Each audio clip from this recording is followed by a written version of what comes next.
Sometimes the smallest acts of kindness lead to the biggest miracles. When 8-year-old Emma found a dying puppy near her family's struggling farm, she had no idea that saving his life would save her entire family. Emma's parents were broke. Their Iowa farm was failing, and they could barely feed themselves, let alone another mouth.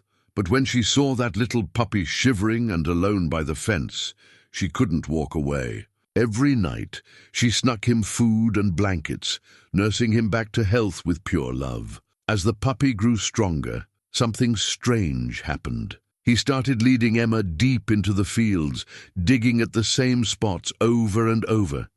He was trying to show her something buried in the earth, something that had been hidden for decades.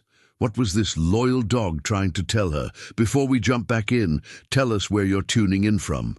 And if this story touches you, make sure you're subscribed, because tomorrow I've saved something extra special for you.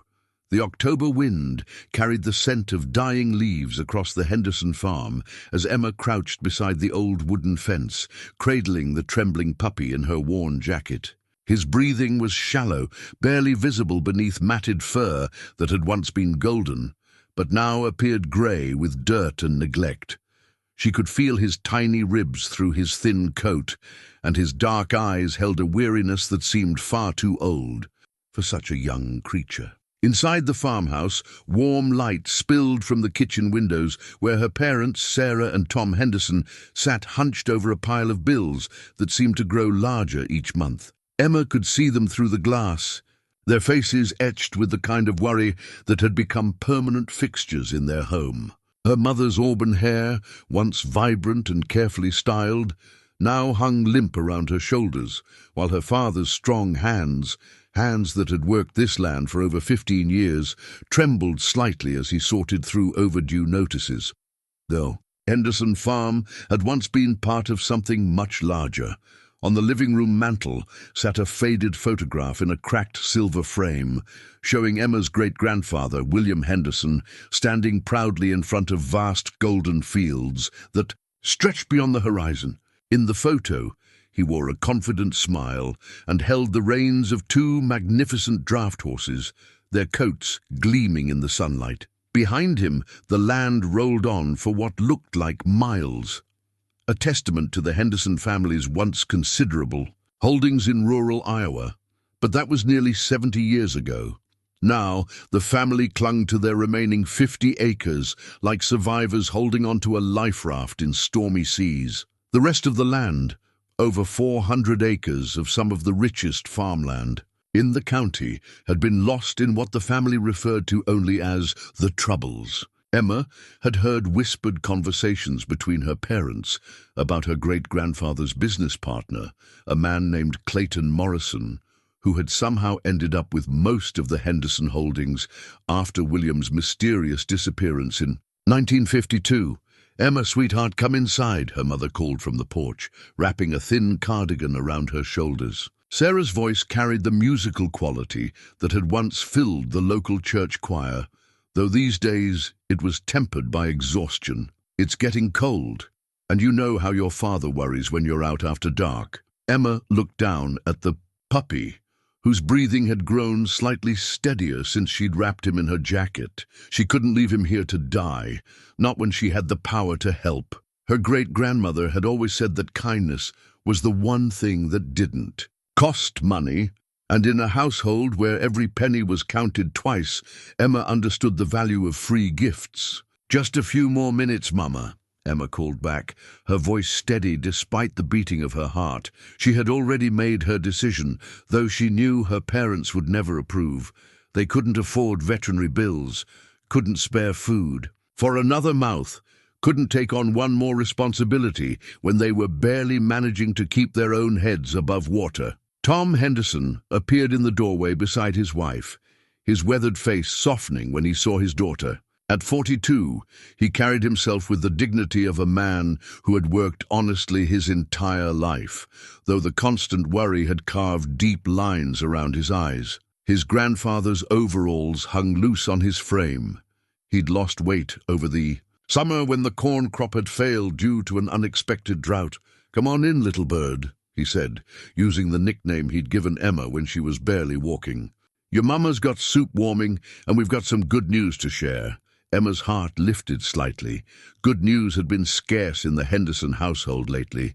She gently lifted the puppy, surprised by how light he felt, and made her way toward the house. Each step required careful consideration.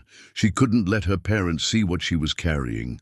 The warmth of the kitchen enveloped her as she stepped inside, the familiar scents of her mother's vegetable soup and fresh cornbread, creating a sanctuary against the evening chill. The kitchen had been the heart of the Henderson home for 3 generations, with its worn wooden table scarred by countless family meals and its cast-iron stove that had been her great-grandmother's pride and joy. Even in their reduced circumstances, Sarah managed to make their small home feel welcoming and full of love. "Mrs. Patterson from the church called," Sarah said, ladling soup into Emma's favorite bowl, the one painted with sunflowers that she'd received for her 7th birthday. "The Harvest Festival Committee wants your father to judge the pie contest again this year. They said no one knows good baking like a farmer who's been eating his wife's cooking for 16 years. Tom chuckled, the sound warm and genuine despite the weight he carried. "I told her I'd do it, but only if she promises your mother will. Enter her apple cinnamon pie. Nobody else stands a chance." Emma smiled at the familiar banter between her parents, but her mind remained focused on the puppy, hidden beneath her jacket. She could feel his small body pressed against her side, and she silently willed him to remain quiet just a little longer.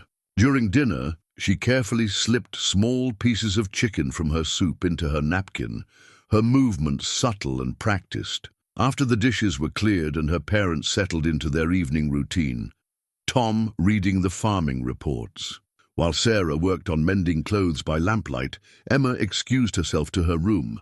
The house creaked and settled around them, the familiar sounds of home that had comforted 3 generations of Henderson children. Emma's bedroom was small but cozy, with handmade quilts covering a bed that had once belonged to her grandmother. The walls were decorated with drawings she'd made of the farm animals and the landscape she loved so dearly. A small bookshelf held her collection of stories about children and their animal companions, tales that had always seemed like wonderful fiction until tonight. Working quickly and quietly, Emma created a nest of old blankets in the corner of her room farthest from the door. The puppy stirred as she placed him gently in the makeshift bed, his dark eyes opening to focus on her face. For a moment, they simply looked at each other, and Emma felt a connection that seemed to transcend the usual relationship between child and animal. "I'm going to call you Scout," she whispered, the name coming to her as naturally as breathing, "because you look like you've been on a long journey to find me." Scout's tail gave the faintest wag, and Emma took this as approval of both the name and the arrangement. She offered him water from a small dish, watching as he lapped carefully, his tongue pink against the white ceramic. The pieces of chicken disappeared quickly, and for the first time since she'd found him, Scout's eyes seemed to hold a spark of hope. Over the following days, Emma established a routine that required the stealth of a seasoned spy and the dedication of a trained nurse. Each morning before school, she would check on Scout, bringing him fresh water and whatever food she could smuggle from the kitchen. Her mother, distracted by the constant pressures of managing their household budget, didn't notice the slight decrease in leftovers. Her father, exhausted from early morning chores and late-night worry sessions, never questioned why Emma was always eager to help clear the dinner table.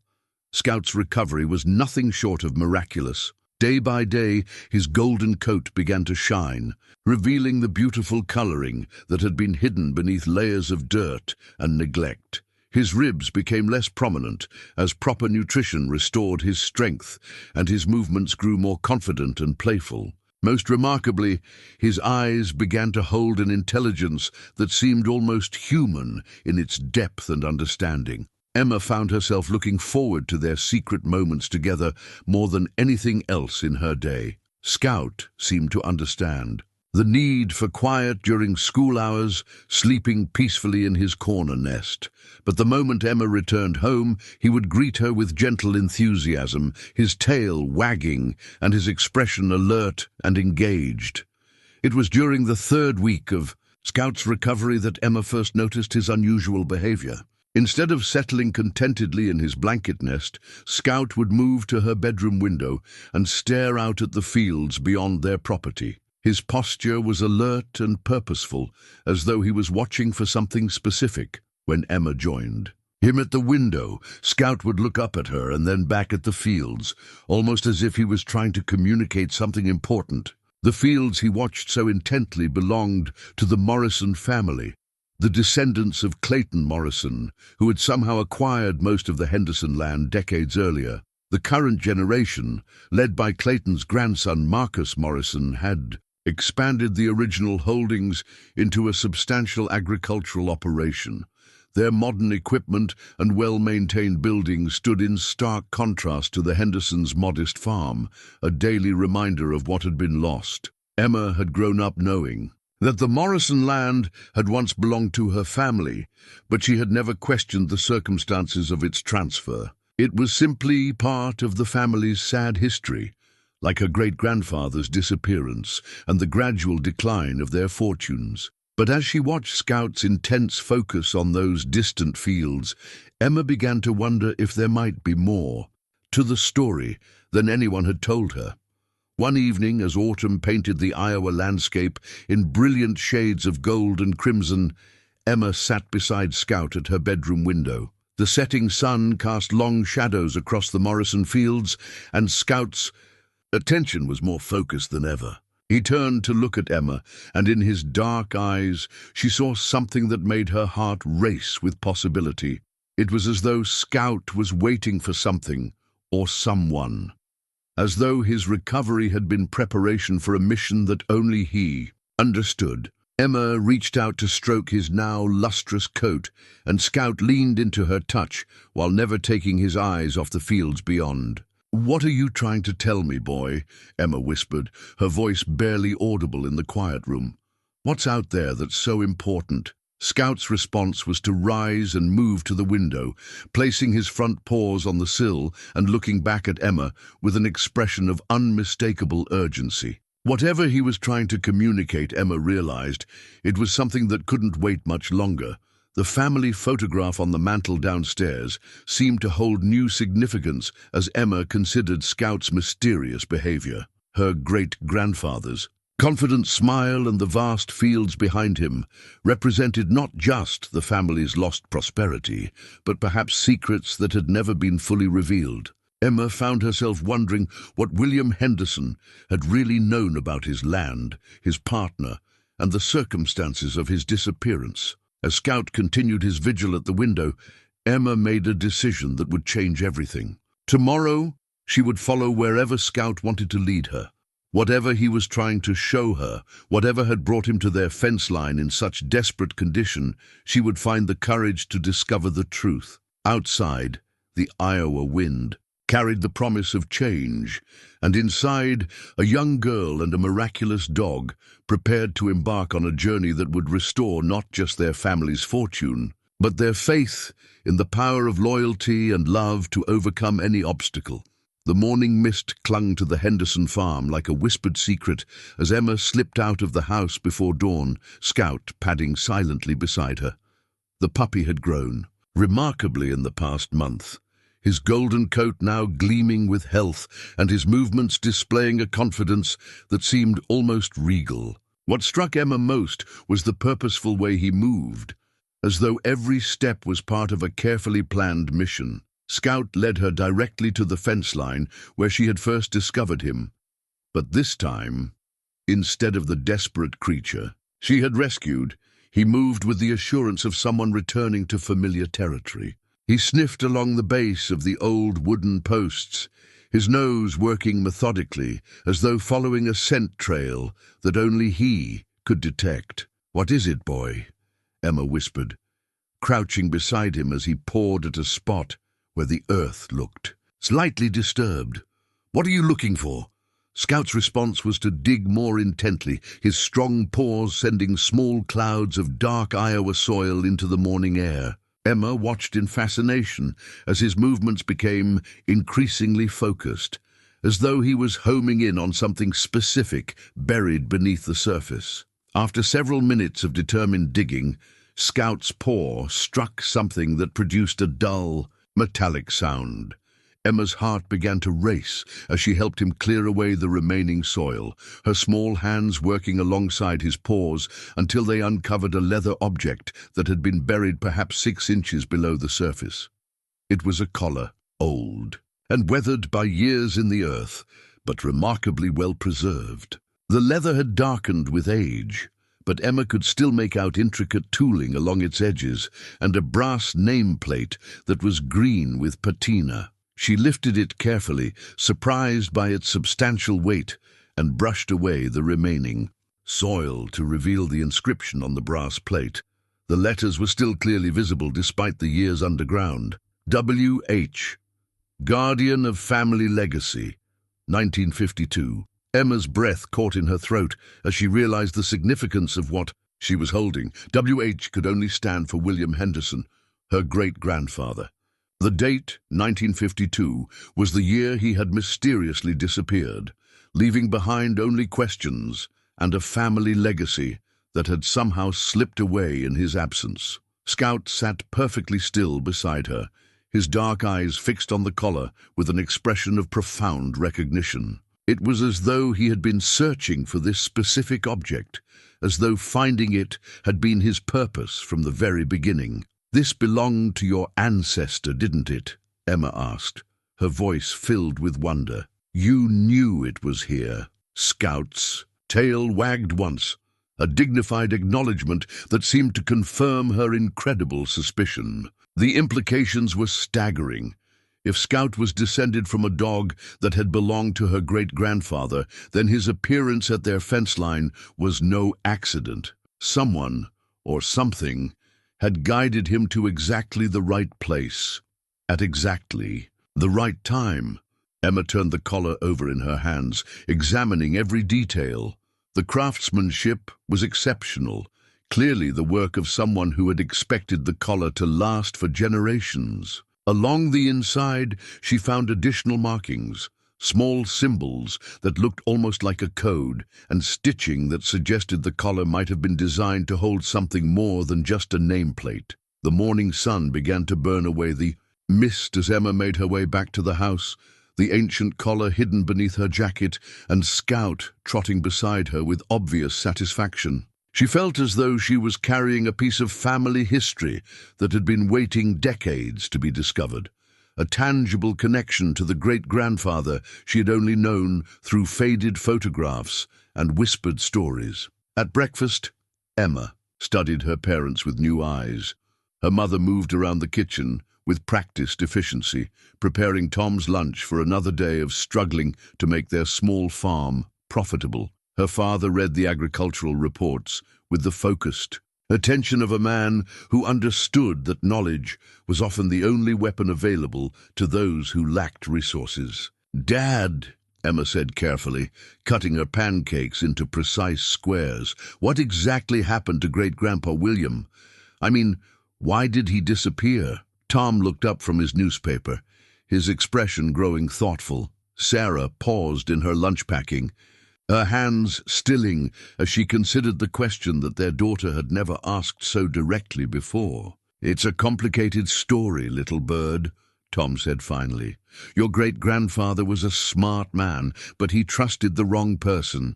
His business partner, Clayton Morrison, convinced him to put most of the land holdings into a partnership agreement. When William vanished, Morrison claimed that the partnership gave him legal right to the land. But why would Great-Grandpa agree to something like that?" Emma pressed, thinking of the confident man in the photograph on their mantel. Sarah sat down at the table, her expression sad but gentle. William was getting older, and he thought he needed help managing such a large operation. Morrison was younger, energetic, and seemed to have good ideas about modernizing the farm. William believed he was securing the family's future, not risking it. "What about his dog?" Emma asked, the question coming out before she could stop herself. Did Great-Grandpa have a dog? Tom's eyebrows rose in surprise. As a matter of fact, he did. A golden retriever named Rex, who was famous throughout the county for his intelligence. People used to say that dog understood William better than most humans did. Rex disappeared the same night William did. Folks assumed they went off together, though nobody ever found a trace of either one. Emma's pulse quickened as she absorbed this information. Scout's appearance was beginning to make perfect sense, though the full implications were almost too extraordinary to believe. If Scout was descended from Rex, then he might carry not just the genetic memory of his ancestor, but perhaps knowledge of what had really happened during that mysterious night in 1952, after her parents left for their daily tasks, Tom to check on their small herd of cattle and Sarah to drive into town for her part-time job at the hardware store. Emma examined the collar more closely. In the privacy of her room, with Scout sitting attentively beside her, she discovered that the stitching along the collar's inside edge could be carefully opened without damaging the leather. Hidden within the collar's lining was a small piece of oiled cloth wrapped around what felt like papers. Emma's hands trembled as she carefully unfolded the cloth to reveal several items that had been protected from moisture and decay for over 70 years. The first item was a hand-drawn map, showing the original boundaries of the Henderson property. The map was incredibly detailed, marking not just the land itself, but specific geographic features, rock formations, old trees, and what appeared to be survey markers. Several locations were marked with the same symbols Emma had noticed on the collar itself.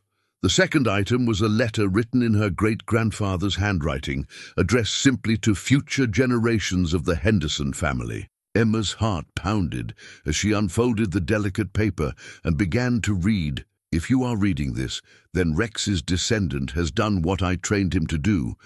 Guide the family back to the truth that others tried to bury. Clayton Morrison has betrayed our partnership and plans to claim the Henderson legacy for himself. I have hidden evidence of his deception where only a Henderson would know to look, guided by a dog who carries the loyalty of his bloodline in his very bones. The letter continued with specific instructions for finding additional evidence, all written in the careful, deliberate hand of a man who knew he was running out of time. The final paragraph made Emma's breath catch in her throat. The land holds secrets worth more than gold, and Morrison knows this. He has poisoned our partnership to steal not just our acres, but the future prosperity they represent. Trust the dog. He carries the memory of our family's true inheritance, and he will lead you to what was stolen from us all. Scout watched. Emma read the letter, his posture alert and dignified, as though he understood that his decades-long mission was finally beginning to unfold. When she finished reading, he stood and moved to the window, gazing out at the Morrison fields with an expression of determined purpose. Emma carefully rewrapped the documents and placed them in her desk drawer, her mind racing with the implications of what she had discovered. This was no longer just about a rescued puppy or even about her family's lost land. This was about justice that had been waiting over 70 years to be served. She looked at Scout, who had returned to sit beside her chair, his intelligent eyes reflecting a maturity that seemed impossible for such a young dog. "You didn't just find us by accident, did you?" she said softly. "Someone made sure you would find me, just like Great-Grandpa planned." Scout's tail wagged once, and Emma felt a sense of destiny settling around her like her great-grandmother's. Quilt. Whatever her great-grandfather had hidden, whatever proof he had left behind, Scout was going to help her find it. The adventure that would restore her family's legacy was just beginning. The following Saturday morning found Emma and Scout making their way across the dew-laden fields beyond the Henderson property line, following the hand-drawn map that had been hidden in the ancient collar. Emma carried a small backpack containing sandwiches, water, and the precious documents, while Scout moved with the confident stride of a guide who knew exactly where he was going. The map directed them toward a cluster of oak trees that marked the original northwestern boundary of the Henderson holdings, now deep within Morrison territory. Emma felt a thrill of nervous excitement as they crossed the invisible line that separated her family's remaining 50 acres from the vast expanse that had once belonged to them. Scout led her unerringly toward the oak grove, pausing occasionally to sniff the air or check their direction against some internal compass that seemed to guide his every step. Emma found herself marveling at his purposeful behavior. This was no ordinary dog following random scents, but rather a creature fulfilling what appeared to be a genetic mission passed down through generations. As they approached the oak trees, Scout began to move more deliberately, his nose working the ground in careful patterns. The trees were ancient giants, their massive trunks scarred by decades of weather and their branches reaching toward the sky like gnarled fingers. Emma could imagine her great-grandfather standing in this same spot 70 years earlier, perhaps with Rex at his side, making plans to protect his family's future. Scout suddenly stopped beside the largest oak and began to dig with renewed intensity. Emma joined him, her small hands working alongside his paws as they cleared away years of accumulated leaves and soil. Within minutes, Scout's persistence paid off as his paw struck something metallic buried just beneath the surface. Emma carefully brushed away the remaining dirt to reveal a brass surveyor's compass, its surface green with patina, but otherwise remarkably well preserved. The compass was clearly antique, with intricate engravings around its edges and a needle that still responded to magnetic north despite its years underground. "This must be how Great-Grandpa marked his survey points," Emma whispered, turning the compass over in her hands. On the back, she found the same initials that had been on the collar, W.H., along with a date, May 1952. Just months before her great-grandfather's disappearance. Scout sat beside her, panting lightly from his digging. "Efforts!" His eyes fixed on the compass with obvious satisfaction. Emma consulted the map again and realized that the compass was just the beginning. There were 5 more locations marked with the mysterious symbols, each one representing another piece of the puzzle her great-grandfather had left behind. As they made their way back toward town, Emma's mind raced with questions that demanded answers. The Henderson family history that she had grown up with suddenly felt incomplete, filled with gaps that might hold the key to understanding not just what had happened to their land, but why Scout had appeared when he did. The Millfield Public Library occupied a stately brick building in the center of town, its tall windows and carved stone entrance reflecting the civic pride of an earlier era. Emma had spent countless hours within its walls, but today she approached it with a new sense of purpose. Mrs. Eleanor Hartwell, the head librarian, had known the Henderson family for decades and had always been generous with her time and knowledge. "Emma, dear," Mrs. Hartwell said warmly as Emma and Scout approached the main desk. "I see you've brought a friend with you today. What a beautiful dog. He has such intelligent eyes."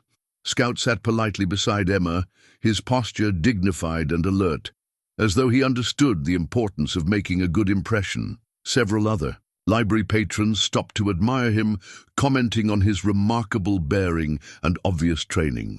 "Mrs. Hartwell, I was wondering if you could help me research my family's history," Emma said, carefully choosing her words. "Specifically, I'd like to know more about my great-grandfather, William Henderson, and what happened to our land." The librarian's expression grew thoughtful as she studied Emma's earnest face. "That's quite a story, dear. Your great-grandfather was well respected in this community, and his disappearance was one of the great mysteries of my childhood. Let me show you what we have in our local history collection." Mrs. Hartwell led Emma to a quiet corner of the library where bound volumes of local newspapers and historical documents were carefully preserved. Scout settled himself beside Emma's chair, his presence somehow lending gravity to her research efforts. The newspaper accounts from 1952 painted a picture of confusion and controversy.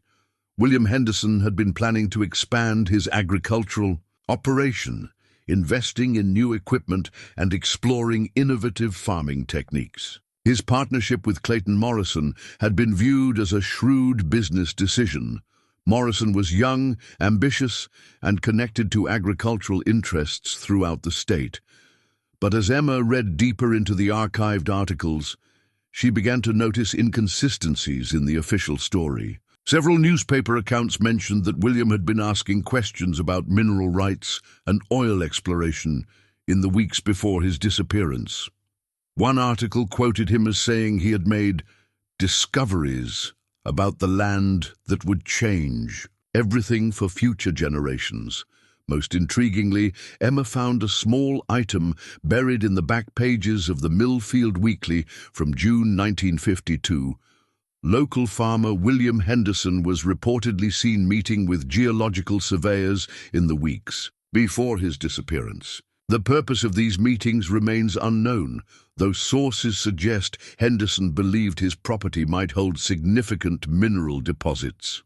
Emma's pulse quickened as she read this information. Her great-grandfather hadn't just been a simple farmer, he had been investigating the true value of the Henderson property, possibly discovering resources that would have made the family wealthy beyond imagination. In another bound volume, Emma found a fragment of what appeared to be a personal journal entry, reprinted in a 1960 retrospective article about unsolved mysteries in the county.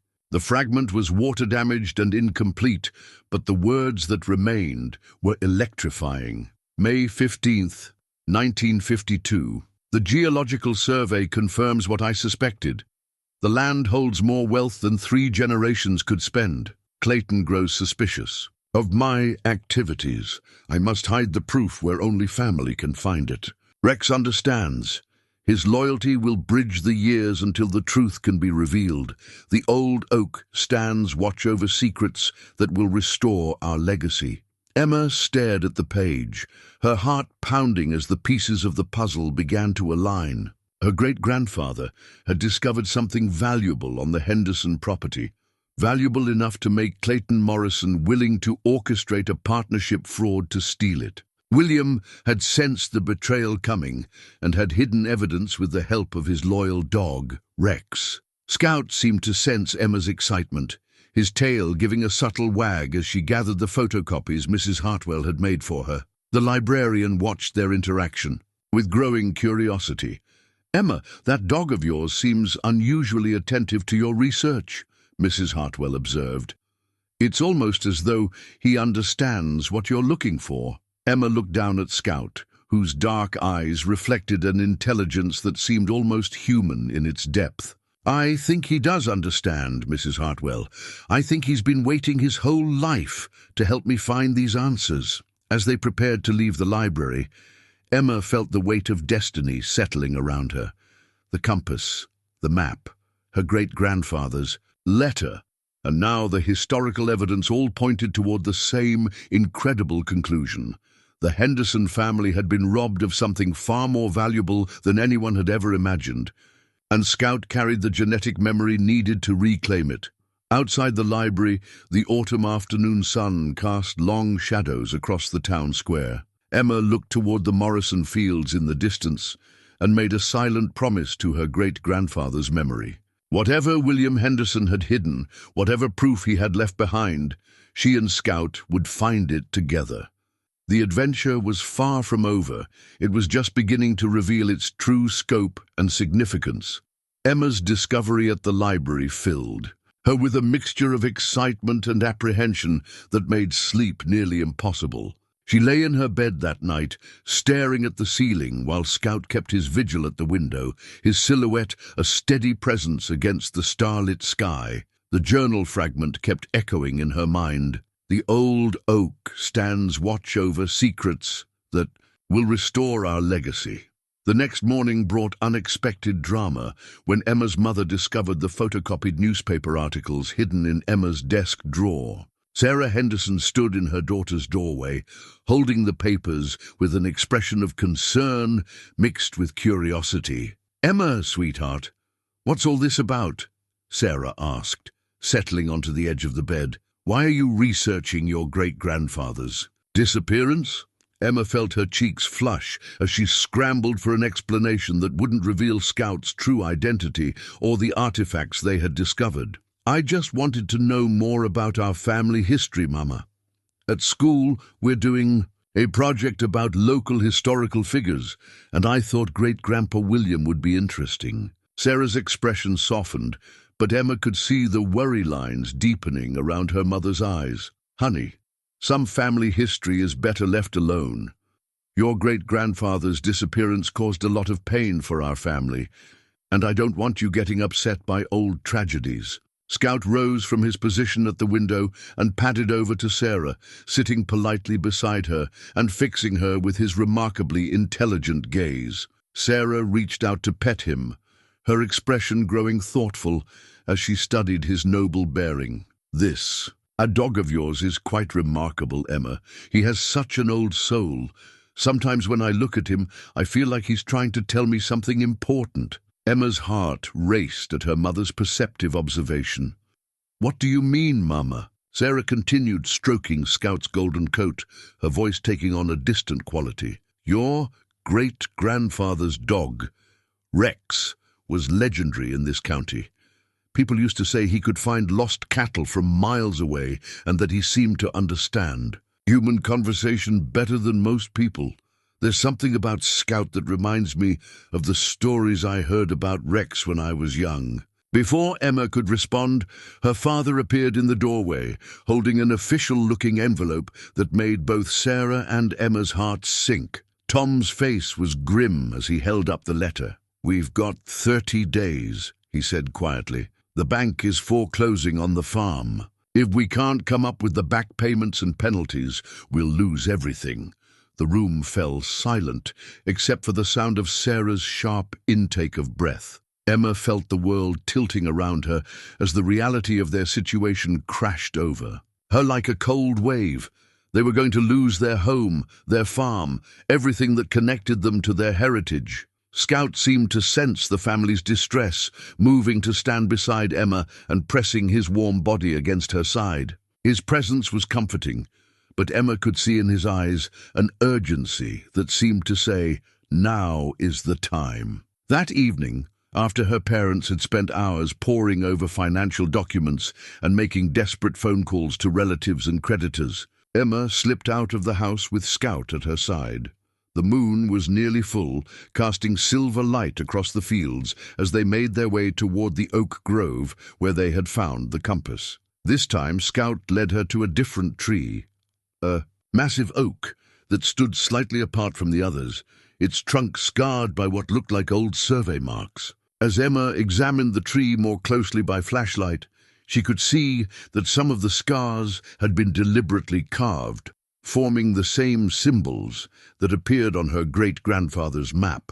Scout began digging at the base of the tree with focused determination, and Emma joined him, her hands working frantically in the soft earth. After nearly an hour of digging, her fingers touched something that made her gasp, a metal container buried deep beneath the oak's roots. Working together, they unearthed a waterproof ammunition box, its military-style construction explaining how it had survived decades underground.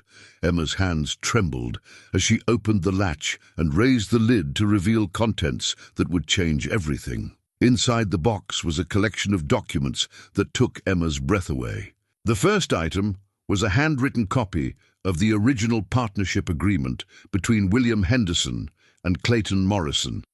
But this version contained clauses and provisions that were completely different from what the Morrison family had claimed. According to this document, the partnership was meant to be temporary, lasting only 5 years, while Morrison helped modernize the Henderson operation. At the end of the partnership term, all land would revert to Henderson ownership, with Morrison receiving a percentage of profits as compensation for his services. But most shocking of all was a geological survey report dated April 1952, detailing extensive mineral deposits discovered beneath the Henderson property. The report indicated potential oil reserves, valuable mineral deposits, and agricultural advantages that would make the land worth millions of dollars. Emma stared at the documents by flashlight, Scout sitting alert beside her as though standing guard over the family secrets that had been hidden for so long. The implications were staggering.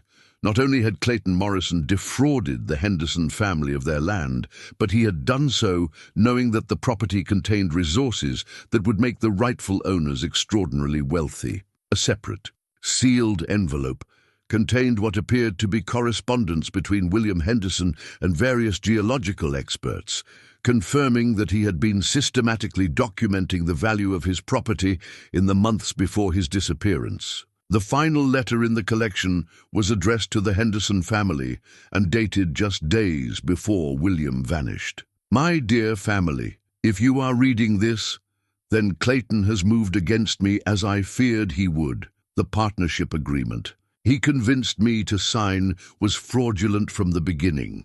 He knew about the mineral deposits before he approached me, and he structured our agreement to give him legal claim to resources he had no right to possess. I have hidden the true partnership documents where only a Henderson guided by loyal blood will find them. Trust the dog. He carries our family's future in his instincts. Emma carefully placed all the documents back in the ammunition box and sealed it, her mind racing with the implications of what she had discovered. This wasn't just about getting their farm back. This was about exposing a 70-year-old fraud and reclaiming resources that could secure her family's future for generations. Scout seemed to understand the magnitude of their discovery, his posture dignified and protective as they made their way back toward the house. But as they approached the fence line that separated the Henderson property from the Morrison holdings, Scout suddenly stopped and growled low in his throat. Emma followed his gaze and saw the headlights of a truck parked along the road that bordered their property. Someone had been watching them, and that someone now knew that the Henderson family was searching for something on the Morrison land. Emma's heart pounded as she crouched behind a cluster of bushes with Scout pressed against her side. The truck's engine started, and she watched the vehicle drive away without being able to identify the driver. But the message was clear. Their investigation had not gone unnoticed. As they finally reached the safety of the Henderson farmhouse, Emma realized that their discovery had moved them from the realm of historical curiosity into something far more dangerous. The stakes were no longer just about satisfying her curiosity or even saving their farm. Someone was actively monitoring their activities, which meant that the secrets buried with her great-grandfather were valuable enough to be worth protecting, even after 70 years. Scout settled into his usual position by Emma's bedroom window, but his alertness had intensified. He was no longer just a companion on a treasure hunt. He had become a guardian, protecting his family from forces that neither of them fully understood. Emma hid the ammunition box in the deepest corner of her closet, wrapped in her oldest blankets, where her parents would never think to look. As she lay in bed that night, she realized that tomorrow would bring new challenges. The documents they had found were proof of the fraud that had stolen her family's legacy, but proving their authenticity and legal standing would require help from adults who might not believe an 8-year-old girl and her remarkable dog. The foreclosure notice gave them 30 days to find a solution, but Emma now knew that they possessed something far more valuable than the money needed to pay off their debts. The question was whether they could navigate the complex world of legal challenges and family secrets quickly enough to save not just their farm, but their entire future. Outside her window, the Iowa wind carried the scent of changing seasons, and Emma fell asleep, knowing that she and Scout had crossed a threshold from which there would be no turning back. The adventure that had begun with an act of compassion was now a race against time to restore justice that had been waiting 70 years to be served. The weight of the ammunition box felt heavier than its actual pounds, as Emma carried it to the kitchen table 3 days later, her parents sitting across from her with expressions of confused concern. She had spent those 3 days wrestling with the decision to reveal her discoveries, knowing that once she opened this door, there would be no way to close it again. Scout positioned himself beside Emma's chair, his presence lending her the courage she needed to change her family's life forever. Tom and Sarah Henderson looked from their daughter to the military surplus box, their faces reflecting a mixture of curiosity and apprehension. "Emma, sweetheart, what's all this about?" Sarah asked gently, though her eyes showed a growing awareness that whatever her daughter was about to share would be significant. Emma took a deep breath and began with the discovery of Scout near their fence line, carefully explaining how his unusual behavior had led her to the buried collar.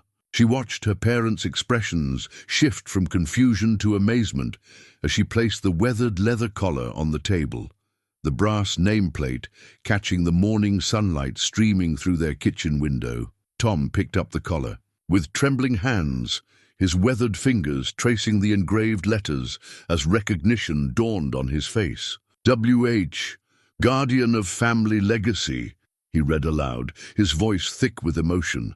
"Emma, where did you find this?" "Scout led me to it, Daddy. He knew exactly where to dig, like he'd been looking for it his whole life." Sarah reached across the table to examine the collar, her eyes widening as she absorbed the implications. "This belonged to your great-grandfather's dog, Rex. I remember Grandma Henderson describing this collar to me when I was young. She said Rex was never seen without it." Emma nodded and carefully opened the ammunition box, revealing the documents that would rewrite their understanding of the Henderson family history. She watched her parents' faces as they examined the authentic partnership agreement, the geological surveys, and the letters that proved decades of deception. The kitchen fell silent, except for the rustling of aged paper and the occasional sharp intake of breath as Tom and Sarah absorbed the magnitude of what their daughter had uncovered.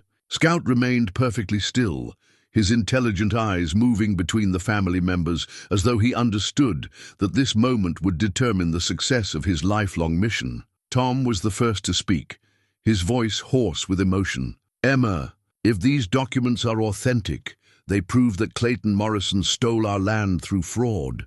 Not just the acreage, but mineral rights that could be worth millions of dollars." Sarah finished, her voice barely above a whisper. "The geological survey mentions oil deposits, mineral veins, and agricultural advantages that would make this property incredibly valuable." Emma nodded eagerly. "Great-grandpa knew what Morrison was planning, so he hid the proof where only our family could find it, and he trained Rex to make sure the truth would eventually be discovered." Tom studied Scout with new appreciation, seeing beyond the remarkable dog to the genetic legacy that had guided him to their fence line at exactly the right moment. "You're telling us that Scout is descended from Rex, and that he inherited not just intelligence, but actual knowledge about where these documents were hidden?" "I know it sounds impossible, Daddy, but look at everything he's led me to find.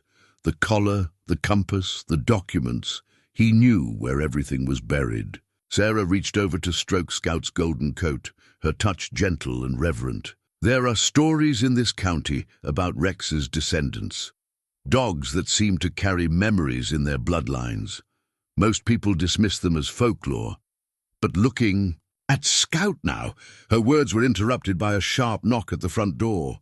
Tom rose to answer it, returning moments later with a grim expression and an official-looking document in his hand. "It's from the Morrison family's attorney," he said, his voice tight with anger.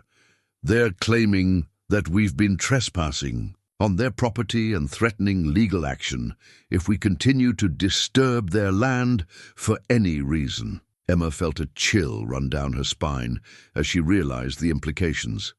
The truck she had seen watching them the other night belonged to someone working for the Morrison family. They knew about the investigation and were moving quickly to prevent any further discoveries. "They're scared," Emma said with a maturity that surprised her parents. "They know we're close to finding something that will expose what they did to our family." Tom nodded grimly as he examined the legal document more closely. This is more than just a trespassing warning. They're claiming that any artifacts found on what they consider their property belong to them. They're trying to establish legal ownership of anything we might discover. Sarah's expression hardened with a determination that Emma had never seen before. We're not going to let them steal from our family twice. Tom, we need to call Robert McCarthy. If anyone can help us navigate the legal aspects of this situation, it's him. Robert McCarthy had been the family's attorney for small matters over the years, handling everything from property taxes to Emma's grandmother's will. He was known throughout the county as an honest man who specialized in agricultural law and had deep roots in the community's history. Within 2 hours, McCarthy was sitting at their kitchen table, examining the documents with the careful attention of someone who understood both their historical significance and their potential legal implications. Scout had taken an immediate liking to the attorney, sitting beside his chair as though offering moral support for the family's cause. "These documents are extraordinary," McCarthy said after nearly an hour of careful examination. "If they can be authenticated, and I believe they can, they represent proof of one of the most significant land frauds in Iowa's agricultural history." He looked up at the family, his expression serious but hopeful. "The partnership agreement you found contradicts everything the Morrison family has claimed for 70 years. According to this document, their ownership of the Henderson land was always meant to be temporary." Tom leaned forward eagerly. "What does that mean for us, Robert? Can we get our land back?" "More than that," McCarthy replied, consulting his notes. "If the geological surveys are accurate, you're not just entitled to the return of your ancestral property. You're potentially entitled to 70 years of profits from resources that were illegally extracted from land that rightfully belonged to your family." Emma felt Scout's tail wag against her leg, as though he understood that their mission was approaching success. The attorney continued studying the documents, occasionally making notes or cross-referencing dates with a legal pad covered in calculations. "There's one more thing," McCarthy said, looking directly at Emma. "The circumstances under which these documents were discovered, guided by a dog who appears to be descended from your great-grandfather's original companion, actually strengthens your legal position. It demonstrates a clear chain of family custody and intent." As the afternoon sun slanted through their kitchen windows, Emma realized that her simple act of rescuing a dying puppy had evolved into something that would restore justice for her entire family. Scout had not just survived his journey to their fence line, he had successfully completed a mission that had been 70 years in the making. The legal battle ahead would be complex and challenging, but for the first time in months, the Henderson family felt hope replacing despair. Their farm would not be foreclosed, their legacy would not be lost, and the truth that had been buried for decades would finally see the light of day. The discovery of the original partnership agreement set in motion a series of events that transformed the quiet Henderson household into the center of intense legal and community activity. Emma watched with fascination as her family's small kitchen became an impromptu legal headquarters, with documents spread across every available surface and the telephone ringing constantly as news of their discovery spread throughout the county. Scout adapted to the increased activity with remarkable grace, positioning himself strategically to observe all the proceedings while maintaining his protective vigilance over Emma and the crucial documents. Emma noticed that he seemed particularly attentive when anyone discussed the Morrison family, his ears perking up at any mention of their name. Robert McCarthy had arranged for document authentication through experts at the University of Iowa, and the preliminary results were overwhelmingly positive. The paper, ink, and handwriting analysis all confirmed that the partnership agreement dated to 1952 and bore the authentic signatures of both William Henderson and Clayton Morrison. "The geological surveys are particularly significant," McCarthy explained during one of their evening strategy sessions. They were conducted by a reputable firm that still exists today, and their records confirm that Clayton Morrison commissioned and paid for the surveys himself before approaching your great-grandfather about the partnership. Tom leaned back in his chair, his expression a mixture of anger and vindication. So, Morrison knew exactly how valuable our land was before he ever suggested the partnership. He planned the theft from the very beginning. Emma found herself studying the faded photograph of her great-grandfather on the mantel with new understanding. William Henderson hadn't been a naive farmer who was outsmarted by a clever businessman. He had been the victim of a carefully orchestrated conspiracy designed to steal resources worth millions of dollars. As word of the Henderson family's discoveries spread through Millfield, the community response was overwhelmingly supportive. Neighbors who had known the family for generations stopped by to offer encouragement and share their own memories of William Henderson and his legendary dog, Rex. Mrs. Eleanor Hartwell from the library proved to be an unexpected ally, arriving one evening with a box of additional historical documents that she had been quietly preserving for decades. Among them was a letter from William Henderson to the county courthouse, filed just weeks before his disappearance, officially registering his suspicions about Clayton Morrison's activities. "Your great-grandfather was more careful than anyone realized," Mrs. Hartwell explained as Emma and Scout examined the new documents. "He created an official paper trail, documenting his concerns about Morrison's behavior and his discoveries about the land's true value. But the Morrison family was not remaining passive in the face of these revelations. Marcus Morrison, Clayton's grandson, had retained one of Des Moines' most expensive law firms and was fighting the Henderson claims with increasing desperation. The intimidation tactics began subtly. Anonymous phone calls at odd hours, official-looking, letters questioning the authenticity of the Henderson documents, and persistent rumors that the family was perpetrating an elaborate fraud. But Scout's presence seemed to provide an invisible shield against these psychological attacks, his calm confidence reassuring Emma and her parents that they were on the right side of history. The breakthrough came when McCarthy discovered additional records in the county courthouse that had been misfiled for decades. Hidden among routine property transfers was a document that changed everything. An official complaint filed by William Henderson with the county sheriff just 3 days before his disappearance. In the complaint, William detailed his growing suspicions about Clayton Morrison, including evidence that Morrison had been secretly negotiating with oil companies and mineral extraction firms while publicly maintaining that the partnership was purely agricultural. Most damning of all, the complaint included copies of intercepted correspondence between Morrison and various business interests, proving that he had been planning to exploit the Henderson property's resources from the beginning. Emma sat at the kitchen table as McCarthy read the complaint aloud. Scout pressed against her side, as though sensing the emotional weight of finally hearing her great-grandfather's voice across the decades. The document painted a picture of a man who had realized too late that he was trapped in a carefully laid snare, but who was determined to protect his family's future even as his own prospects grew increasingly dark. Listen to this final paragraph. McCarthy said, his voice growing emotional as he read, "I fear for my safety and that of my faithful companion Rex. Morrison has become increasingly erratic as he realizes that I have discovered his deception. If anything should happen to me, I have hidden proof of his crimes, where only my family will find it, guided by loyalty that transcends generations. The Henderson legacy will not die with me." The room fell silent as the implications of William's words sank in.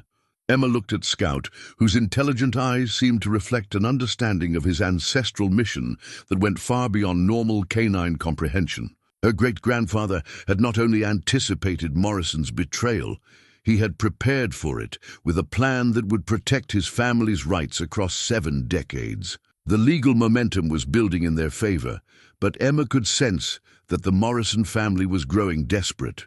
The anonymous harassment was escalating, and there had been reports of strange vehicles parked near the Henderson property at night. Scout had become increasingly protective, refusing to let Emma venture far from the house without his escort. One evening, as Emma was helping her mother prepare dinner, Scout suddenly appeared at the kitchen door with something in his mouth, a piece of fabric that clearly didn't belong to any member of the Henderson family. The fabric was dark and appeared to have been torn from someone's clothing, suggesting that Scout had encountered an intruder on their property. Tom examined the fabric with growing concern. "Someone's been prowling around our land," he said grimly. "This looks like it came from someone who was trying to move through our fields without being seen." Emma felt a chill of fear as she realized that their investigation had attracted the attention of people who might be willing to use more than legal tactics to protect their interests. But looking at Scout, she saw no fear in his expression, only determination and protective instincts that seemed to run as deep as his genetic memory. "They're scared," Emma said with conviction that surprised her parents. "They know we're going to win, so they're trying to scare us into backing down." Sarah knelt beside Emma, her expression serious but proud. "Sweetheart, this situation might become dangerous. Are you sure you want to continue? We could take what we've found and try to negotiate some kind of settlement." "No," Emma interrupted, her voice firm with resolve that seemed far beyond her 8 years. "Great-grandpa didn't hide all this evidence so we could make a deal with the people who stole from our family. He wanted us to get back what was rightfully ours." Scout's tail wagged once in approval, and Emma felt the strength of 4 generations of Henderson determination flowing through her. Whatever challenges lay ahead, she and Scout would face them together, guided by a loyalty that had proven stronger than decades of deception and more enduring than those who had tried to bury the truth. The revelation came on a grey November morning when Emma was carefully examining Scout's collar for what must have been the 100th time, running her fingers along the worn leather and brass fittings that had connected her to her family's hidden history. As she traced the intricate stitching along the collar's edges, she noticed something she had somehow missed during all her previous examinations. There was a slight thickness in one section of the collar that felt different from the rest, as though something had been sewn into the lining itself. Emma's heart began to race as she carefully worked at the stitching with her mother's smallest sewing scissors. Scout sitting patiently beside her as though he had been waiting for this moment his entire life. Hidden within the collar's inner lining, wrapped in oiled silk that had protected it from moisture and decay, was a small brass key unlike anything Emma had ever seen. The key was ornate and clearly very old, with intricate engravings along its shaft and a distinctive pattern of teeth that suggested it was designed for a specific high-security lock. Emma turned the key over in her palm, marveling at its weight and craftsmanship. Scout watched her examination with obvious interest, his tail beginning to wag as though he recognized the significance of what she had found. "Scout, what does this key open?" Emma whispered, holding the object up to catch the morning light streaming through her bedroom window. As if in response to her question, Scout rose and moved to Emma's desk, where she kept all the documents they had discovered. He nosed through the papers until he found her great-grandfather's original letter, then looked back at Emma with an expression of unmistakable purpose. Emma reread the letter carefully, paying special attention to phrases she might have overlooked before. Near the bottom of the page, in handwriting that was slightly different from the rest, as though it had been added at a different time, she found a line that made her gasp. "The final proof rests where trust was first established, secured by the key that opens more than locks." Emma stared at the cryptic message, her mind racing as she tried to decode its meaning. Scout seemed to sense her confusion, moving to the window and gazing out at the fields with the focused attention that had led to all their previous discoveries. That afternoon, Emma convinced her parents to let her accompany them on a trip to town to meet with Robert McCarthy about the latest developments in their legal case. While her parents discussed strategy with the attorney, Emma slipped away to the Millfield Bank and Trust, the oldest financial institution in the county and the place where the Henderson family had maintained accounts for generations. The bank occupied a stately brick building that had been constructed in the 1920s, its interior featuring marble floors, ornate woodwork, and an atmosphere of old-fashioned security and reliability. Emma approached the customer service desk with Scout at her side, the mysterious key hidden in her pocket. Mrs. Dorothy Whitman, who had worked at the bank for over 30 years, greeted Emma warmly. "Well, hello there, Emma dear. I heard about your family's legal situation. The whole town is talking about how you and that remarkable dog of yours have been uncovering all sorts of historical treasures." Emma felt her cheeks flush at the attention, but she managed to smile politely. "Mrs. Whitman, I was wondering if you could help me with something. Do you know if my great-grandfather, William Henderson, ever had a safety deposit box here at the bank?" Mrs. Whitman's expression grew thoughtful as she consulted her computer records and several thick ledger books that contained historical account information. After several minutes of searching, her eyebrows rose in surprise. "Well, she murmured, adjusting her reading glasses. "There is indeed a safety deposit box registered to William Henderson, opened in May of 1952. According to our records, the annual fees have been automatically paid from a trust account that was established specifically for that purpose." Emma's heart began to pound as the implications of this discovery sank in. "Who has been paying the fees, Mrs. Whitman?" The bank employee consulted another set of records, her expression growing increasingly puzzled. "That's the strangest thing, dear. The payments have been coming from an account registered to something called the Henderson Legacy Trust, but there's no record of who established the trust or who manages it." Emma reached into her pocket and pulled out the brass key, placing it carefully on the counter. "Mrs. Whitman, do you think this might open Great-Grandpa's safety deposit box?" Mrs. Whitman examined the key with growing excitement, comparing it to reference materials that described the bank's various lock systems over the decades. "Emma, this appears to be a master key for our oldest safety deposit boxes. We haven't used this type of lock in over 40 years, but a few of the original boxes still exist in our vault." Within minutes, Emma found herself being escorted to the bank's basement vault, a secure area lined with rows of safety deposit boxes in various sizes. Mrs. Whitman led her to a section of the vault that housed the oldest boxes, their brass faces green with patina and their lock mechanisms representing craftsmanship from an earlier era. Scout had been allowed to accompany them into the vault, and Emma noticed that he immediately moved toward one specific box, sitting directly in front of it as though he had been there before. The box bore the number 247 and showed signs of age that matched its 1952 registration date. Mrs. Whitman consulted her records and nodded in confirmation. "Box 247, registered to William Henderson. Emma, if that key fits this lock, you'll be the first person to open this box in over 70 years." Emma's hands trembled as she inserted the brass key into the lock mechanism. For a moment, nothing happened, and she feared that decades of disuse might have made the mechanism inoperable. But then, with a satisfying click that seemed to echo through the vault, the lock turned and the safety deposit box opened.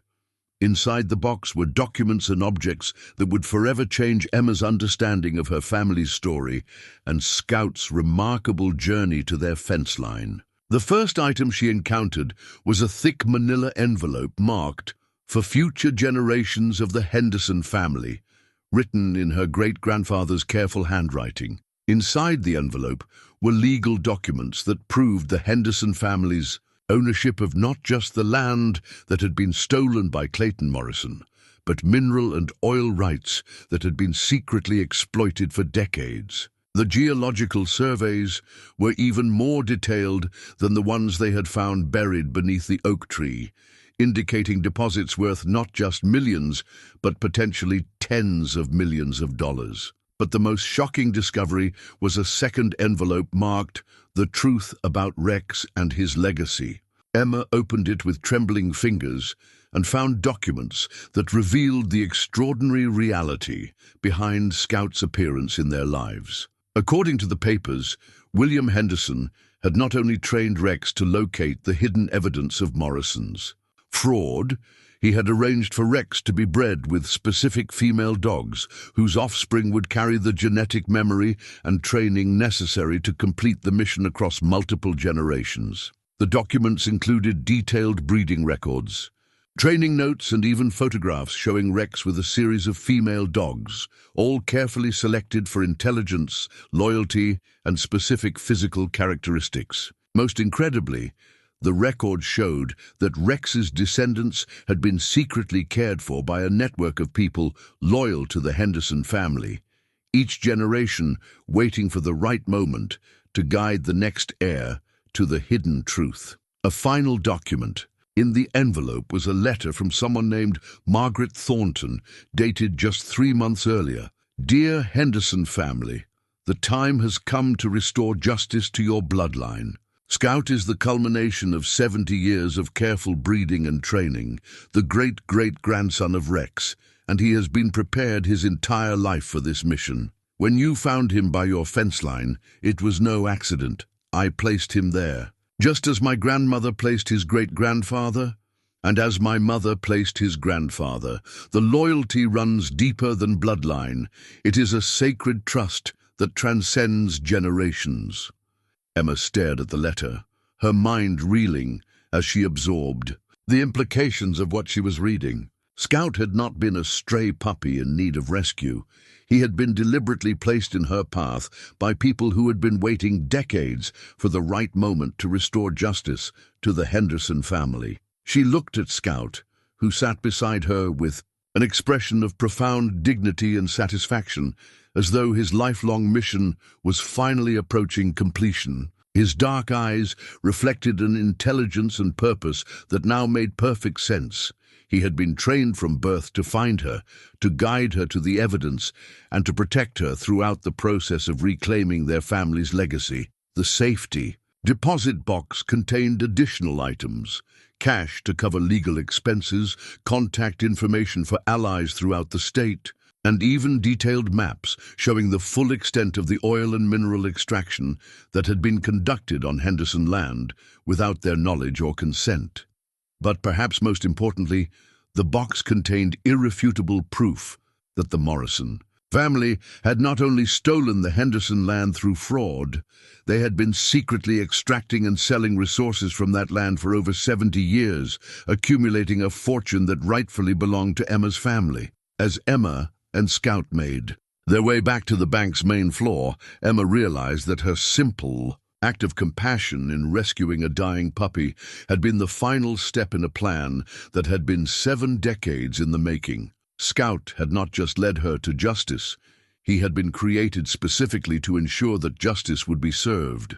The revelations from the safety deposit box transformed the Henderson household into a hub of frantic but purposeful activity.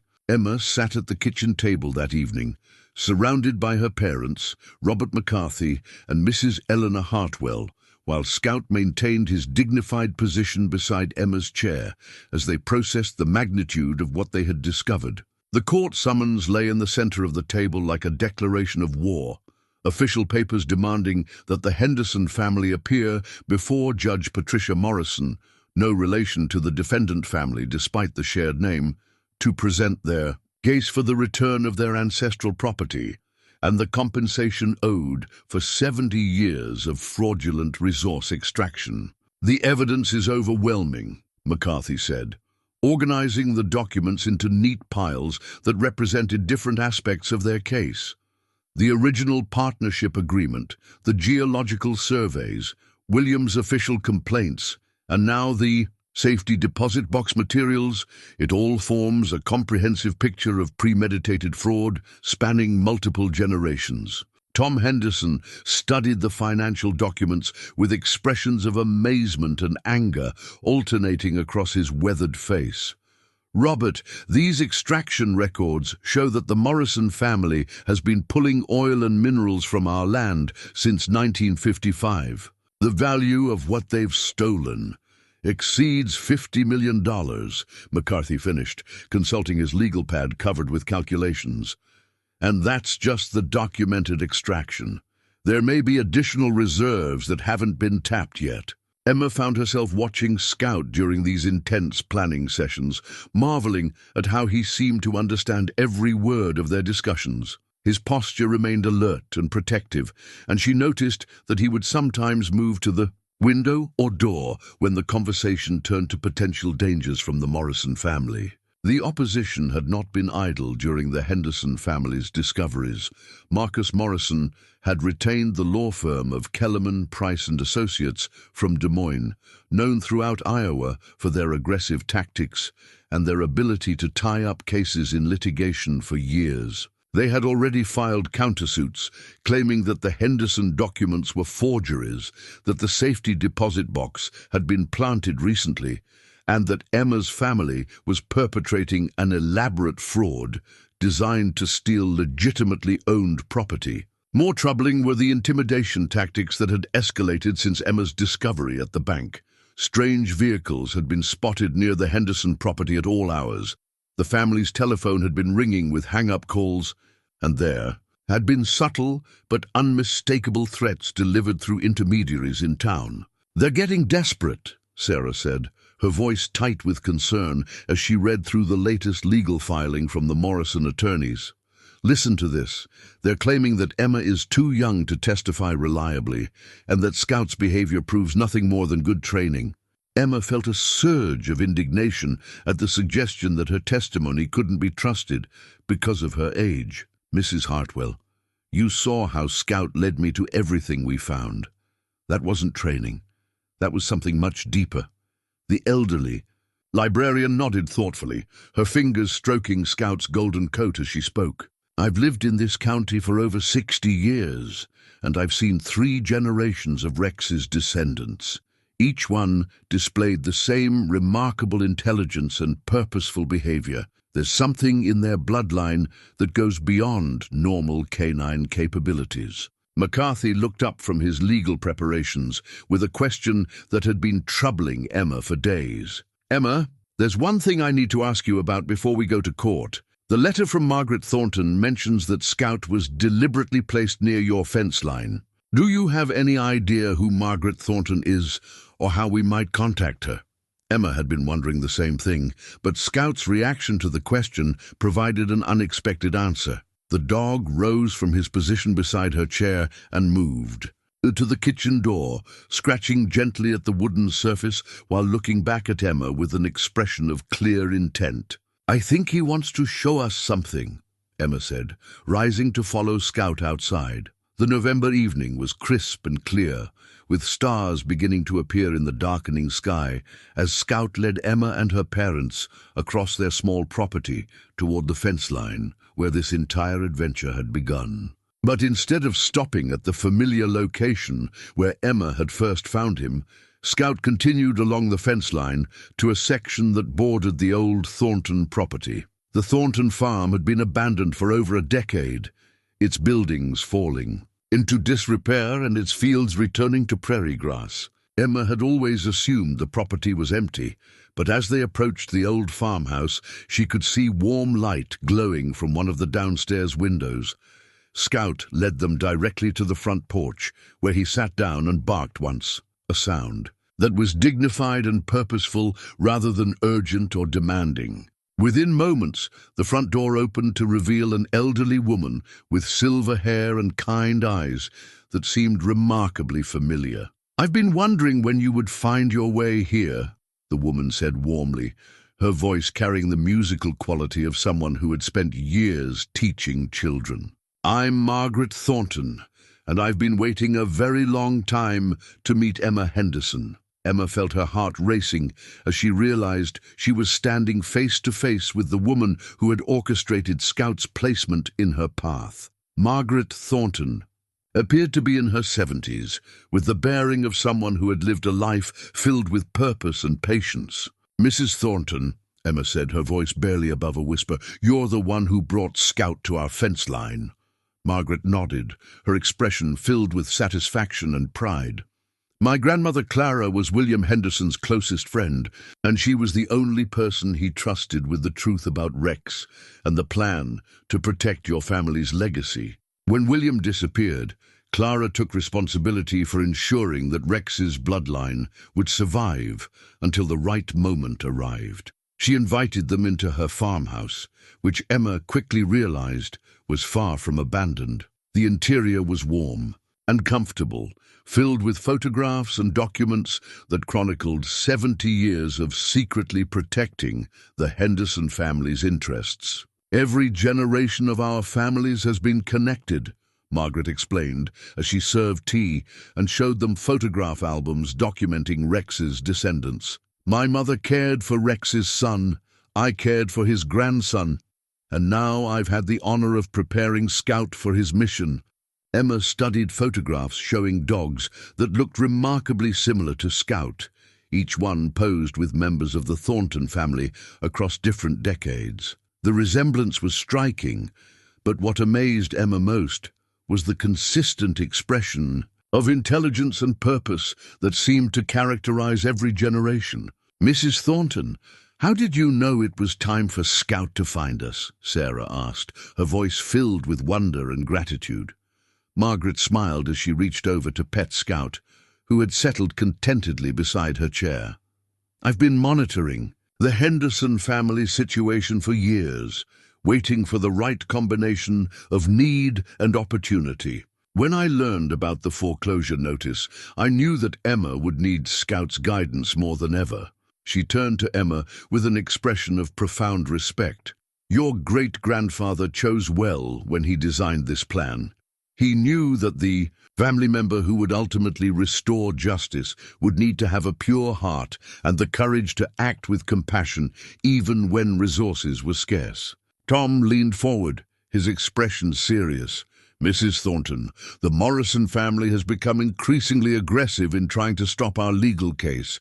Do you think Scout and Emma might be in danger?" Margaret's expression grew grave as she considered the question. "The Morrison family has too much to lose to give up easily.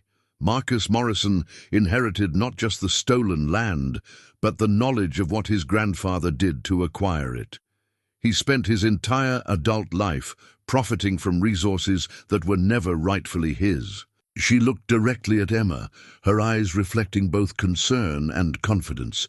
"But Scout has been trained for this moment his entire life, just as his ancestors were trained before him. He won't let anything happen to you, Emma. The loyalty in his bloodline runs deeper than fear." As if to emphasize the point, Scout moved to Emma's side and pressed against her leg, his warm presence both comforting and protective. Emma realized that she had never felt safer than she did with Scout beside her, even in the face of mounting opposition from people who had much to lose if the truth was fully revealed. "There's one more thing you need to know," Margaret said, rising to retrieve a document from a desk drawer. "William Henderson didn't just plan for the recovery of your stolen property. He planned for what would happen afterward." She handed Emma a sealed envelope marked "For Emma Henderson on the day of victory." Emma's hands trembled as she held the final message from her great-grandfather, knowing that it contained his hopes and dreams for the restoration of their family's legacy. "Don't open it yet," Margaret advised gently. "William wanted you to read his final words only after justice has been served. But I can tell you this much. Your great-grandfather believed that the Henderson family would use their restored fortune not just for themselves, but to help others who had been similarly wronged." As they prepared to leave Margaret's farmhouse, Emma felt the weight of generations of planning and sacrifice settling around her like her great-grandmother's quilt. The court date was just 2 days away, and she knew that everything her family had discovered would be challenged by expensive lawyers determined to protect their clients' ill-gotten wealth. But looking at Scout, whose dignified bearing reflected 7 decades of preparation for this moment, Emma felt a confidence that transcended her 8 years. Whatever challenges lay ahead, she and Scout would face them together, guided by loyalty that had proven stronger than deception and more enduring than those who had tried to bury the truth. The final battle for the Henderson legacy was about to begin, and Emma Henderson was ready to reclaim what had always belonged to her family. The Millfield County Courthouse stood like a monument to justice on the crisp December morning when Emma Henderson walked up its stone steps with Scout at her side, her small hand resting on his golden head for comfort and strength. The building's classical architecture seemed to embody the weight of the legal system that would determine whether 70 years of deception would finally be exposed. Inside the courtroom, Emma felt both intimidated and determined as she took in the formal atmosphere that would decide her family's fate. Judge Patricia Morrison, a woman in her 60s with silver hair and intelligent eyes, presided over proceedings with the dignity befitting someone who had spent decades ensuring that justice prevailed over influence and money. The Henderson family sat at the plaintiff's table with Robert McCarthy, their modest appearance in stark contrast to the expensive suits worn by the team of attorneys representing the Morrison family interests. Marcus Morrison, a man in his 50s, with the confident bearing of someone who had never questioned his right to inherited wealth, sat behind his legal team with an expression of barely concealed arrogance. Emma noticed that Scout remained perfectly calm. Despite the courtroom's formal atmosphere, his posture dignified and alert, as though he understood the significance of these proceedings. Several people in the courtroom's gallery turned to look at the remarkable dog who had become central to the case, their expressions reflecting curiosity mixed with respect. Judge Morrison called the court to order, and Emma felt her heart begin to race as she realized that the next few hours would determine everything her family had worked toward. The judge's voice was clear and authoritative as she outlined the case. Henderson versus Morrison et al., regarding disputed ownership of property and compensation for alleged fraudulent resource extraction.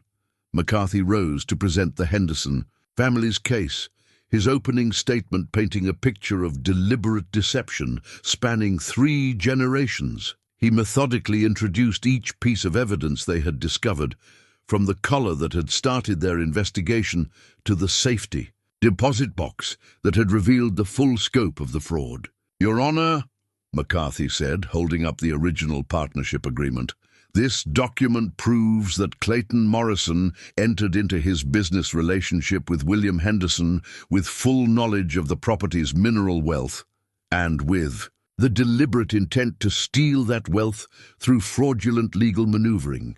Emma watched the judge's face carefully as McCarthy presented their evidence, looking for any sign of how the court was receiving their case. Judge Morrison's expression remained professionally neutral, but Emma thought she detected a flicker of interest when McCarthy described Scout's role in guiding the family to their discoveries.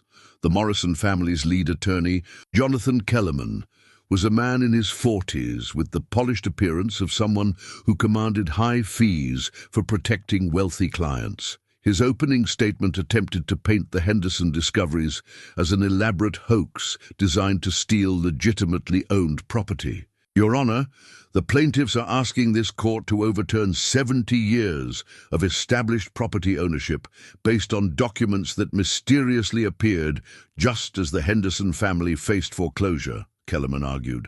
"The timing is suspicious. The claims are extraordinary, and the evidence is circumstantial at best." Emma felt a surge of anger at the suggestion that their discoveries were somehow fraudulent, but she remained calm, as McCarthy had taught her during their preparation sessions. Scout seemed to sense her emotional state, pressing closer against her side in a gesture of support and protection. The first day of testimony focused on the authentication of documents, with expert witnesses confirming that the paper, ink, and handwriting analysis all supported the Henderson family's claims.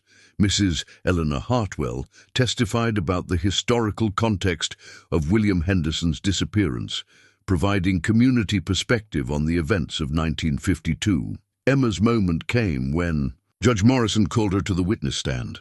She felt Scout's encouraging presence as she walked to the front of the courtroom, and she noticed that the judge's stern expression softened slightly when she saw how young Emma appeared in the formal setting. "Emma, can you tell the court how you first discovered the collar that started this investigation?" McCarthy asked gently. Emma's voice was steady, despite her nervousness, as she described finding Scout near their fence line and nursing him back to health. She explained how Scout's unusual behavior had led her to dig in specific locations, almost as though he had known exactly where to search. "And Scout is here in the courtroom today?" McCarthy asked. Emma nodded, pointing toward the defense table, where Scout sat with perfect posture, his intelligent eyes focused on the proceedings. "Yes, sir. Scout has been with me for every discovery we've made." Kellerman's cross-examination attempted to discredit Emma's testimony by emphasizing her age and suggesting that her interpretations of Scout's behavior were the product of an overactive imagination. But Emma's calm, detailed responses made it clear that she was a remarkably mature and observant witness. "Emma, isn't it possible that this dog's behavior is simply the result of good training rather than some kind of inherited knowledge?" Kellerman asked with barely concealed condescension. Emma looked directly at Kellerman, her 8-year-old voice carrying a conviction that filled the courtroom. "Mr. Kellerman, Scout knew things that nobody trained him to know. He knew exactly where to dig to find Great-Grandpa's collar, and he led me to evidence that had been hidden for 70 years. That's not training. That's something much deeper." Judge Morrison observed this exchange with obvious interest, her judicial experience, allowing her to recognize truth when she heard it. Emma returned to her seat, feeling that she had honored both her family's legacy and Scout's remarkable mission. As the first day of proceedings concluded, Emma felt cautiously optimistic about their chances, but she knew that the Morrison family's expensive legal team would not surrender easily to a small-town lawyer and an 8-year-old girl with a remarkable dog.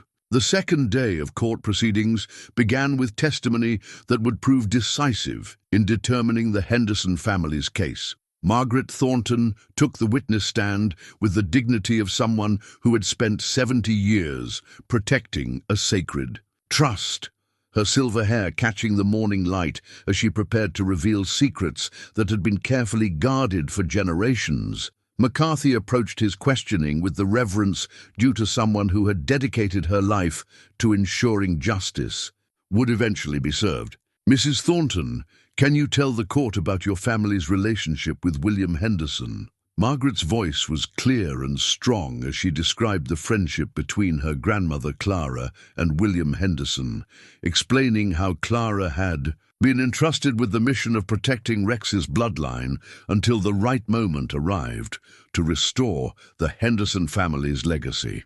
"My grandmother spent her entire life caring for Rex's descendants, training each generation to carry the loyalty and knowledge that would eventually guide the Henderson family back to the truth," Margaret testified. "When I placed Scout near Emma's fence line, I was fulfilling a promise that had been passed down through 3 generations of my family." Emma watched the courtroom's reaction to Margaret's testimony, noting that even Judge Morrison seemed moved by the story of multi-generational dedication to justice. Scout remained alert and dignified at Emma's side, as though he understood that his moment of ultimate vindication was approaching. The Morrison family's attorney attempted to discredit Margaret's testimony by suggesting that her story was an elaborate fantasy designed to support a fraudulent claim.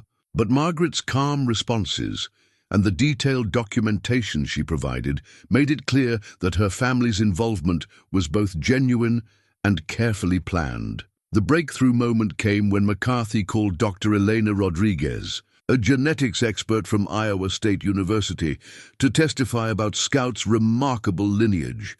Dr. Rodriguez had spent the past week analyzing DNA samples from Scout and comparing them to genetic material preserved from Rex's original veterinary records. Your Honor, my analysis confirms that Scout is indeed a direct descendant of the dog known as Rex, with a genetic lineage that can be traced through 4 generations, Dr. Rodriguez testified. More significantly, Scout displays behavioral traits that appear to be inherited rather than learned, a phenomenon that, while rare, is scientifically documented in certain breeds. Emma felt her heart soar as the genetic evidence confirmed what she had known instinctively from the moment she first looked into Scout's intelligent eyes. The courtroom buzzed with quiet conversation as people absorbed the implications of scientific proof supporting the Henderson family's extraordinary claims. But the most dramatic moment came when Judge Morrison asked to examine Scout directly. Emma led Scout to the front of the courtroom, where he sat with perfect composure, as the judge studied him with obvious interest. "This is a remarkable animal," Judge Morrison observed, noting Scout's alert posture and intelligent gaze. "I've been on the bench for over 20 years, and I've never seen a dog display such obvious understanding of human proceedings." As if to emphasize the point, Scout turned his attention to the evidence table where the original partnership agreement lay among the other documents. He rose and moved purposefully toward the table, gently placing his paw on the document that had started their legal journey. The courtroom fell silent as Judge Morrison observed Scout's deliberate action. Even the Morrison family's attorneys seemed stunned by the display of purposeful intelligence that went far beyond normal canine behavior. "Your Honor," McCarthy said quietly, "Scout has consistently guided the Henderson family to evidence that supports their case. His behavior is not random or trained. It reflects an understanding of his family's mission that has been passed down through his bloodline." The final piece of evidence came when McCarthy presented the extraction records found in William Henderson's safety deposit box. Documents that proved the Morrison family had been secretly removing oil and minerals from the disputed property.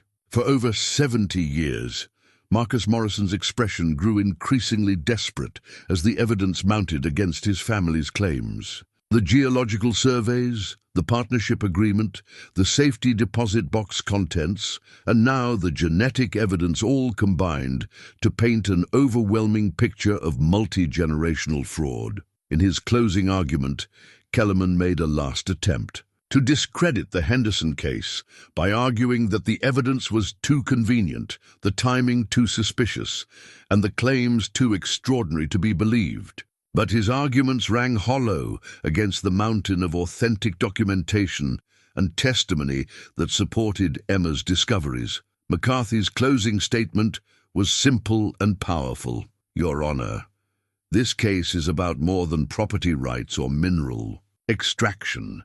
It's about justice that has been waiting 70 years to be served, and about the remarkable loyalty of a family of dogs who carried that justice in their very genes until the right moment arrived." Judge Morrison retired to consider her decision, leaving Emma and her family to wait in the courthouse hallway while Scout maintained his protective position beside them.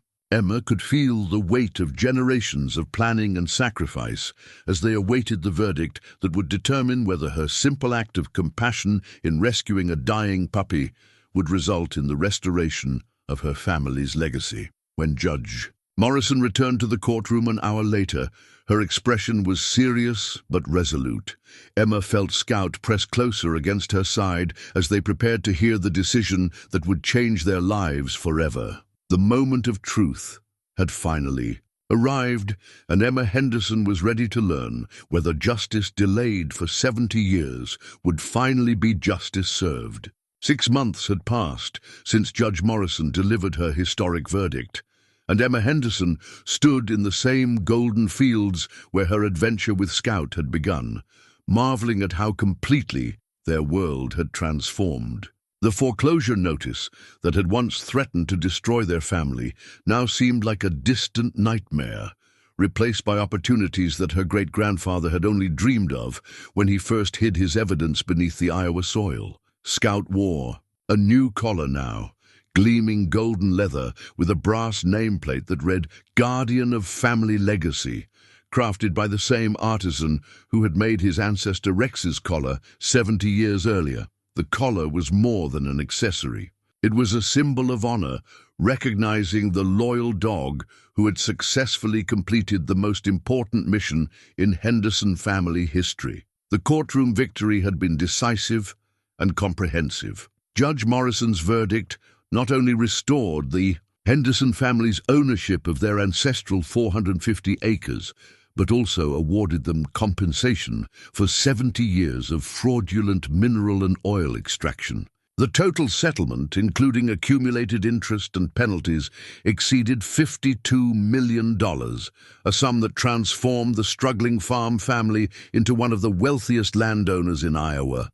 But perhaps more importantly, the judge's ruling had exposed the Morrison family's fraud to the entire state, vindicating William Henderson's memory and restoring honor to the Henderson name. Marcus Morrison and his family had been forced to liquidate most of their assets to pay the court-ordered restitution, while facing additional criminal charges for knowingly profiting from stolen resources. Emma's parents had handled their sudden wealth with the same integrity that had characterized their struggle through poverty.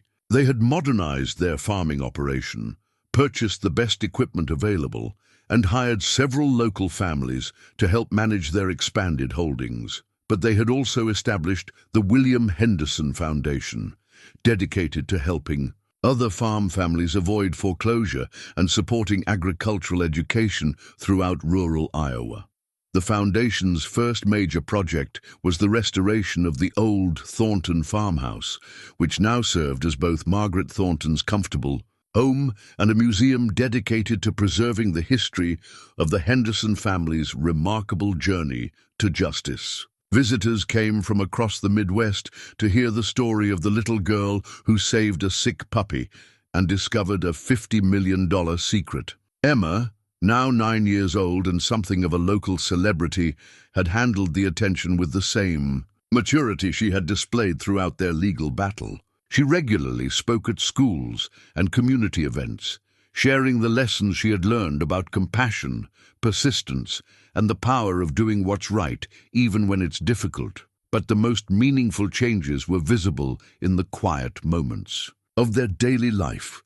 Tom Henderson no longer carried the weight of financial worry in his shoulders, and his laughter rang out across their fields as he worked land that truly belonged to his family. Sarah's voice had regained its musical quality, and she had returned to singing in the church choir with joy that infected everyone who heard her. The original farmhouse had been lovingly restored and expanded, but the kitchen remained its heart, still centered around the same worn wooden table where Emma had first shared her discoveries with her parents. The faded photograph of William Henderson now occupied a place of honor on the mantel, surrounded by pictures of Rex and his descendants, including several portraits of Scout in his new collar. On this particular morning, Emma sat on the front porch with Scout beside her, both of them watching the sunrise paint the fields in shades of gold that seemed to echo the promise of prosperity that would secure the Henderson family for generations to come. Scout's bearing had matured over the months since their courtroom victory, but his devotion to Emma remained as constant as his ancestors' loyalty to William Henderson. "Scout, do you think Great-Grandpa would be proud of what we accomplished?" Emma asked, stroking the dog's lustrous coat as they enjoyed the peaceful morning. Scout's tail wagged once, and Emma took this as confirmation that William Henderson's spirit was indeed at peace. Knowing that his careful planning had finally restored his family's rightful place in the world, their quiet moment was interrupted by the sound of a car approaching, and Emma smiled as she recognized the vehicle belonging to Mrs. Eleanor Hartwell. The elderly librarian had become a frequent visitor to the Henderson farm, drawn by her fascination with Scout's remarkable story and her genuine affection for the family who had brought such an extraordinary tale to light. Mrs. Hartwell emerged from her car, carrying a basket that Emma knew would contain fresh cookies and the latest updates on research she was conducting into other unexplained animal behaviors throughout Iowa's agricultural history. "Good morning, Emma dear," Mrs. Hartwell called out warmly. "I hope you don't mind an early visitor, but I wanted to share some interesting news I received yesterday." Emma invited Mrs. Hartwell to join them on the porch, and Scout greeted their visitor with the dignified courtesy that had become his trademark. Mrs. Hartwell settled into a comfortable chair and opened her basket to reveal not just cookies, but a letter that immediately caught Emma's attention. This arrived at the library yesterday, addressed to the Henderson family in care of Scout's guardian, Mrs. Hartwell explained, handing Emma an envelope with out-of-state postmarks. "It seems that your story has inspired people far beyond Iowa." Emma opened the letter carefully and found herself reading a message that made her heart race with excitement and purpose. "Dear Emma and Scout, my name is Sarah Collins, and I live in Nebraska, where my family has been struggling with circumstances remarkably similar to what you faced. We recently discovered evidence that our farm may have been stolen through fraud nearly 40 years ago, but we don't know how to proceed or who to trust. Would you and Scout consider visiting us to share your experience and perhaps help us discover the truth about our family's history?" Emma looked at Scout, whose ears had perked up with obvious interest, as though he somehow understood the contents of the letter. His dark eyes reflected the same purposeful intelligence that had guided their own journey to justice, and Emma realized that their adventure might be far from over. "Mrs. Hartwell," Emma said with growing excitement, "do you think Scout and I could help other families the way we helped ourselves?" Mrs. Hartwell smiled as she watched Scout's alert posture and Emma's determined expression. "Emma, dear, I think you and Scout were meant to do exactly that. Some gifts are too powerful to keep to yourself. They're meant to be shared with others who need them most." As Emma read the letter again, she felt the same sense of destiny that had guided her through their legal battle. Scout had completed his ancestral mission by restoring the Henderson family legacy, but perhaps that mission had been preparation for an even greater purpose, helping other families discover their own buried truths and reclaim their stolen inheritances. Emma opened the sealed envelope that Margaret Thornton had given her months earlier, the one marked for Emma Henderson on the day of victory. Inside, her great-grandfather's final message confirmed what she was already beginning to understand. "My dear Emma, if you are reading this, then Scout has succeeded in his mission and justice has been restored to our family.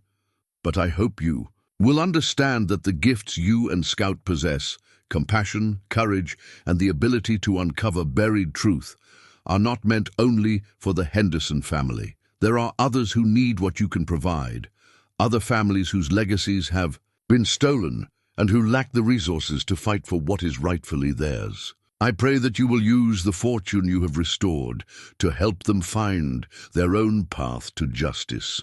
Emma looked at Scout, whose tail wagged with enthusiasm at the prospect of new adventures and new families to help. Their story had begun with a simple act of kindness toward a dying puppy, and now it was evolving into something far greater, a mission to ensure that justice delayed would never again become justice denied. The golden Iowa. Sunrise painted the fields in shades of promise as Emma Henderson and Scout prepared for the next chapter of their remarkable journey, guided by loyalty that had proven stronger than deception and more enduring than those who tried to bury the truth.